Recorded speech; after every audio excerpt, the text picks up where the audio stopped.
ನಮಸ್ಕಾರ, ನನ್ನ ಹೆಸರು ಯೋಗಾನಂದ್ ಅಂತೇಳಿ ತಡ್ಸು ತಿಪ್ಟೂರು ತಾಲೂಕು ತುಮಕೂರು ಜಿಲ್ಲೆ. ನಾವು ರೈತರು ಭಾಳಷ್ಟು ಕೃಷಿ ಮತ್ತು ತೋಟಗಾರಿಕೆ ಬೆಳೆಗಳನ್ನು ಬೆಳಿತೀವಿ. ಅದರಲ್ಲಿ ಬೆಳೆಗಳಲ್ಲಿ ಸುಮಾರು ಹಲವು ರೀತಿಯ ಕೀಟಗಳನ್ನು ನಾವು ನೋಡ್ತೀವಿ. ಕೆಲವೊಂದು ನಮ್ಮ ಬೆಳೆಗಳಿಗೆ ಪೂರಕವಾಗಿರ್ತವೆ, ಅಂದರೆ ಮಿತ್ರ ಕೀಟಗಳು ಇರ್ತವೆ, ಕೆಲವೊಂದು ಶತ್ರು ಕೀಟಗಳು ಇರ್ತವೆ. ಅದ್ರ ಬಗ್ಗೆ ನಮ್ಗೆ ಅಷ್ಟು ಮಾಹಿತಿ ಇರಲ್ಲ.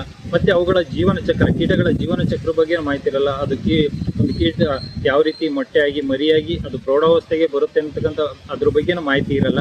ಅದರಿಂದ ಇದೇ ಜುಲೈ 30 ಮತ್ತು 31ನೇ ತಾರೀಕು ಕೃಷಿ ವಿಜ್ಞಾನ ಕೇಂದ್ರ ಕೊನೆಯಲ್ಲಿ ಹಾಗೂ ಕಲ್ಪತರು ತಾಂತ್ರಿಕ ಮಹಾವಿದ್ಯಾಲಯ ತಿಪ್ಟೂರಿನಲ್ಲಿ ಇರ್ತಕ್ಕಂಥ ಕಲ್ಪತರು ಇಂಜಿನಿಯರ್ ಕಾಲೇಜಿನ ಒಂದು ಆಡಿಟೋರಿಯಂನಲ್ಲಿ ವಿಸ್ಮಯ ಕೀಟ ಪ್ರಪಂಚ ಅಂತಕ್ಕಂಥ ಒಂದು ಪ್ರದರ್ಶನವನ್ನು ಇಟ್ಕೊಂಡಿರ್ತಾರೆ.